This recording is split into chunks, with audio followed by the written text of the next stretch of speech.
Selon moi, cela a uni les gens autochtones à travers le Yukon et a mis en valeur notre culture et notre histoire. Dans le contexte de ma génération et du système scolaire que nous avons fréquenté, nous ne faisions pas partie de l'histoire. La vie et l'histoire de mes ancêtres n'étaient jamais considérées comme importantes. Je pense que les revendications territoriales m'ont amené à réfléchir à ce qui est important. Connaître ses souches est aussi important que de savoir où on se dirige. Ceci impacte les générations à venir. Je pense que cela me rend fière de qui je suis.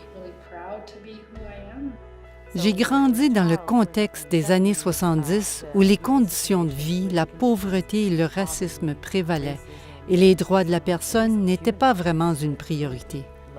Je peux voir les progrès que notre peuple a accomplis. Selon moi, une des principales avenues pour l'autodétermination est la guérison et le renforcement de notre peuple. C'est une partie importante de la vision, celle voulant que dans l'avenir, nos enfants soient forts et qu'ils aient une place, qu'ils connaissent leur place et qu'ils ne se sentent plus jamais mal d'être autochtones.